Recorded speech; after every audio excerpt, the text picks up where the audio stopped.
Throughout Valorant's history, the VCT EMEA region has been one of the game's most competitive and talented regions. They've had a good amount of teams not only make it to international tournaments, but also win them. But in 2024 so far, we've seen that there might potentially be a changing of the guard when it comes to who are the teams at the top. Are the teams that won in the past wash, or are these new teams that are cropping up just having a good start to the year? Hey everybody, welcome back to the channel, and today we're talking about the VCT EMEA League and talking about who I think and who can be the best teams in the region. So on the board we have 4 teams. We have the 2 teams that made it to VCT Masters Madrid, and then we have the 2 teams that were runner-ups. We also have 3 other teams below me that could also potentially be in this conversation, but I'll keep that as a smaller section. And as I said in the intro of the video, this region just has a lot of uncertainty right now. We had these 2 teams in Karmine Corp and Heretics, 2 teams that are mostly comprised of rookies, teams that people had low expectations for, come in and dominate in their own region. But then they go to Madrid, they go to these international tournaments, and both teams fall pretty short. So now, of course, the meme around EMEA, at least in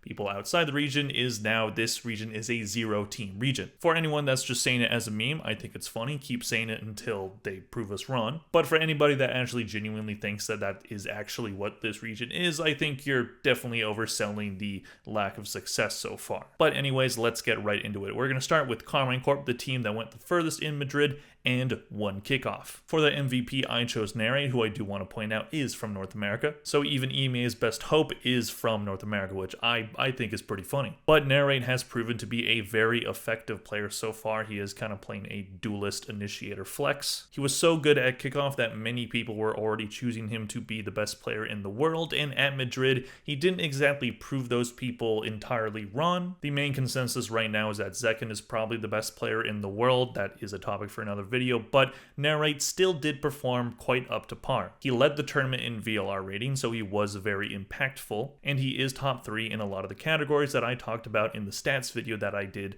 earlier this week. So he was quite effective for this team, even though they only played 3 matches, which meant that their placement at Madrid was a unfortunate 5th to 6th. They opened the tournament with beating FPX, probably the worst team at that tournament, sorry China, but then they go against Sentinels, the Clout Bowl as I deemed it, and it was unfortunately not a 3-map game. It did just go to 2, and those 2 maps were taken by Sentinels. Those 2 maps were quite back and forth. Karmine Corp definitely didn't just roll over and die. They did put up a really good fight against Sentinels, pushing them to the very last possible round before overtime on Lotus. But unfortunately, a bad C push would spell the end for Karmine Corp, as losing that next round basically meant that they had absolutely no economy and Sentinels had a huge advantage. An advantage of which they took advantage of and beat Karmine Corp 2-0, even though Lotus definitely could have gone towards Karmine Corp. Then they play against PaperX. PaperX, a very inconsistent team throughout the tournament. But as it goes for a lot of teams that play PaperX for the first time, it is hard to weather that storm of a very competitive, very fast PaperX team. It would not go in favor of Karmine Corp, and they would fall 2-1 to PaperX. They did make it as hard as possible on PaperX. Bind, the first map, was a 10-13 loss. They would establish dominance on Lotus, a map that they have been very good on up to this point, aside from that Sentinels game. And they brought it all the way to overtime on Ascent. They really could have taken this one out from PaperX's feet, but unfortunately they could not do it, and that would end their tournament. Of course, at kickoff, they were the winners. They do take those 3 championship points, beating Team Heretics for that. And their best map record-wise, I know their best map in terms of like opinion is Split, but they do have a better record on Lotus, mainly just because they played it more. And just for the qualification of this video, I decided to go with the record over what people think is the best map. So it is Lotus. They do have a 6-2 record on it, so they are very effective on that map. Their first match of the regular season stage will be Giant X. We'll see how that goes for them. Things could change, but Karmine Corp should be able to win that first match of the season. So when it comes to Karmine Corp, they're still a young team. There is still inexperience on that team. We have some players that came over from Tier 2, some players with previous experience like Magnum, but haven't been able to bring the team over the top. So there is still a long way to go for this Karmine Corp team. They are supremely talented. They have shown that their strats are pretty tight. Their map pool at this point is pretty solid. Not the best in the world by any means, but still quite good. And they have a very good coach in Ain. So Karmine Corp definitely seems like the favorites to be the best team in the EMEA region right now, but just like I'm going to have the question with Heretics, was it just a hot start? It definitely could be, but I do have some confidence in this team. They do look pretty dangerous, and they showed that they can at least hang with the top teams. They just can't beat them right now. But they will be coming into this regular season stage more experienced, more battle hardened, and maybe they make it to Shanghai and then potentially win that one. It could happen. I'm not saying that's who I'm picking, obviously, because we are far out from that, but they do have a pretty good shot to at least make it. Moving on to Team Heretics, which is quite a similar story as Karmine Corp. Their MVP, I chose Miniboo. He was a fantastic player throughout both kickoff and Madrid. That nepotism buff really working out well so far for Heretics. They definitely have something there with Boo and Mini Boo. Playing some non-meta agents as well. I do see him on Neon quite a bit, and he has been proven to be very effective in that role and be a pretty aggressive and dynamic player. And since he's quite young, he should only just keep getting better. But we have seen rookies start really hot and then cool down later in the season. I do expect teams to start to figure him out a bit, but as long as he is able to keep his individual skill, just keep going up and just keep trying to improve, he should be okay. Unfortunately for this team at Madrid, they were the home team, but they couldn't get it done for that crowd. They did place 7th to 8th, losing their only 2 matches. They started the tournament against Sentinels, which is an extremely hard matchup, especially considering that Sentinels won the whole tournament, but they did make it pretty hard on them. They did take a map, and that was Sunset, a map that Sentinels are quite good on. They did lose their first map in Lotus 9 to 13, but that third map on Bind 11 to 13. So pretty close maps there, except for the one that they won on Sunset, which was a 13 to 5 win for them. So for the maps that they lost, a couple different decisions here, a couple different plays here, and maybe they go all the way. And of course, that is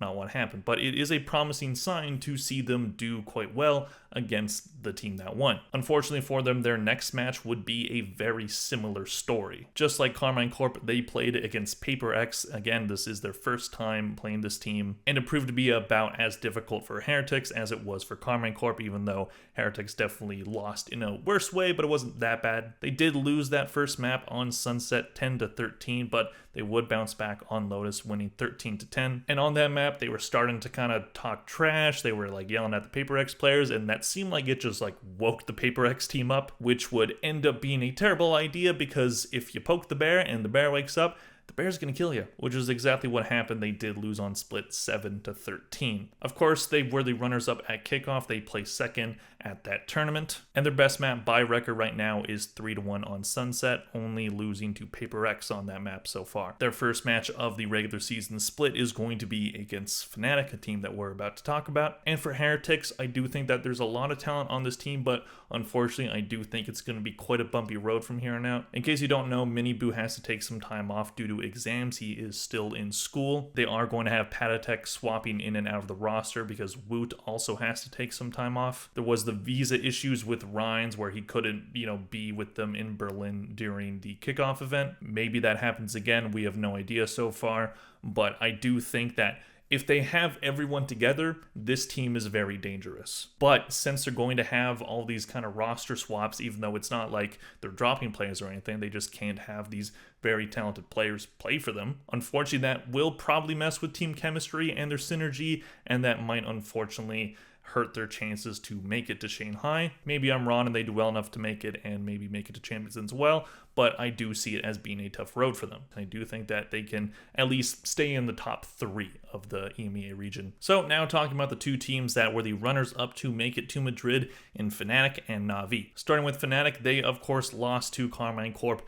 to lose out on making Madrid. In my opinion, it was a combination of 2 things. Karmine Corp were very good, very dangerous, and played extremely well against Fnatic. And 2, Fnatic were not ready for this match and definitely choked. Anyways, their MVP is still Alpha-Year. I do still think he is probably the best player on that team, but you could say Durka. At kickoff, they of course placed 3rd to 4th, as I just said, and lost to Karmine Corp. Their best map record so far, so Lotus is probably going to end up being their best map record-wise throughout the season. They were very, very dominant on that map last year. They did lose against Karmine Corp on that map, and that's kind of what shook them. So right now, since they've only played 2 matches, their best map record-wise is Ascent, but they've only played once and they've won it once. Their first match of the season will be against Heretics, so we'll see how that one goes. Again, Heretics might have those roster issues.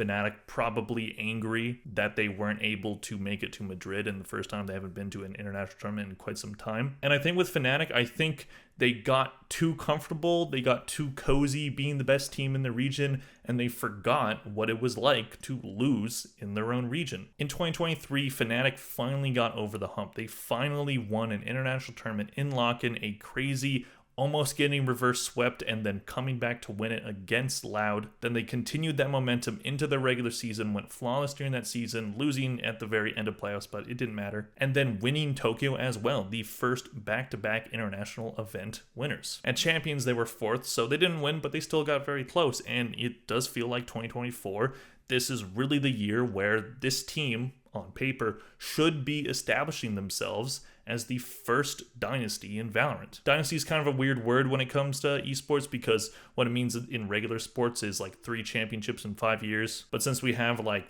3 championships given out a year, it doesn't really make sense to put it like that. So I kind of think of it as like 3 in 2 years, or just some kind of thing like that. I don't know. But for Fnatic, this was the year where they were supposed to do that, and they just kind of came out just really limp, really nothing. And it was just, they just weren't ready for the just pure firepower and skill that was Karmine Corp. And they can't do that again. They have to come into this regular season absolutely fired up. They have to just hate what happened at kickoff and just completely dislike having to just sit around and watch the other top teams play. So I really hope that they do that. I'm not a big Fnatic fan, but I like it when teams are competitive, and I don't want them to just roll over and die. I know a lot of people are already expecting this team to continue to fall short, saying that they're just running old strats and whatnot.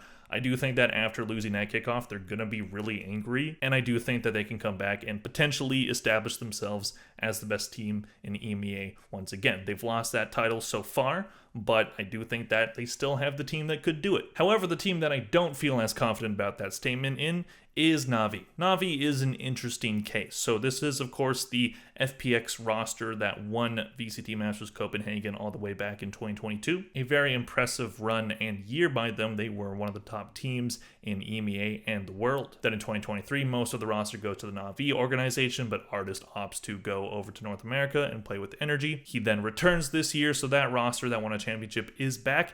And early on, it looked like they might have been back in terms of being a very good team. Bit of a rocky start to start kickoff. They did go 2-1 against BBL, but they did win that match, so it didn't really matter that they lost the first map. They then beat Liquid to qualify for the playoff stage. Good win there. Liquid, a rocky kickoff for them, but a good roster. And then in the playoff stage, they lose to Heretics, missing out on Madrid. It was quite the upset. On the first map, they did bring it to overtime. They did lose 16-14, but it seemed like that map just completely took the wind out of their sails, and then they lost 13-4 on Breeze. So they got completely smacked around on that Breeze map, and it's funny because that's their best record map-wise right now. They do have a 2-1 record on that right now, so the only time they've lost so far is that very high-stakes moment. Their MVP so far is Artis. He looks like he is back in the FPX form he was in 2022. Being back in a more comfortable situation, that is something to be expected, that, you know, now he's with his old buddies. He's probably just feeling a lot better about his position on the team. Their first match is against Vitality, so they could win that match, but Vitality is a strong team, so we'll see how that goes. My main concern with this roster is I just feel like this roster's chance to win a second tournament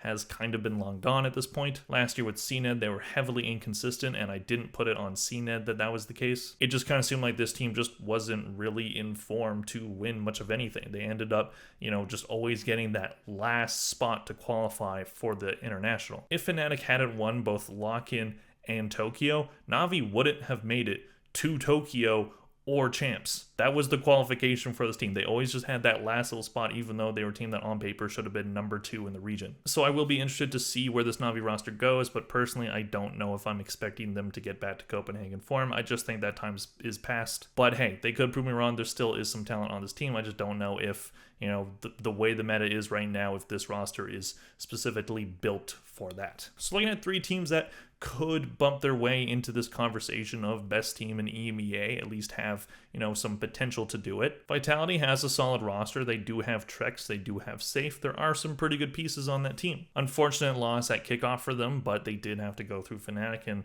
they lost in play-in. For Team Liquid, quite a disappointing kickoff for them. They did lose to Koi to not qualify for play-in. Koi, a team that was assembled like a week before the tournament, so that's definitely not something that you're looking for if you're Liquid, but maybe that was just rematch buff because they did beat Koi earlier in the bracket and then they lost to Navi and then lost to Koi. So I'll give them the benefit of the doubt that maybe that was just a slow start for them, but they still have a pretty talented roster in Yampi, Nats, and Enzo, so we'll see how that goes for them. I also included Foot, but I didn't really want to because it just felt like Foot, like I didn't know what they were really doing at kickoff. It felt like last year they kind of overperformed because they had a roster that did actually go quite far, beating Navi in a couple different matches to qualify for international tournaments. So it just kind of felt like Foot, maybe they looked better than they actually were in 2023. So I don't know if I see that happening again. If you kind of look at the individual stats, none of those players were super standout last year. They could potentially put themselves into the top 4 again of EMEA, but it is so up in the air right now. I don't know if we're going to see the same teams that were really good last year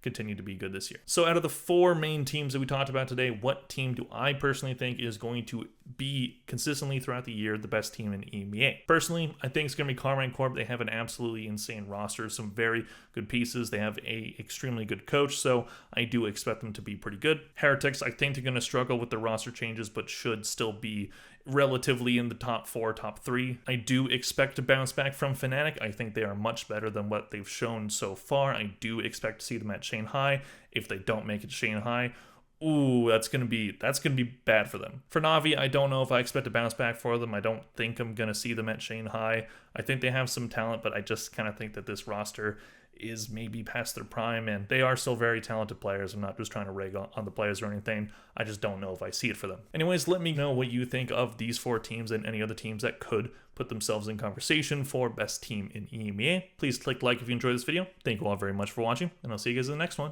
Bye.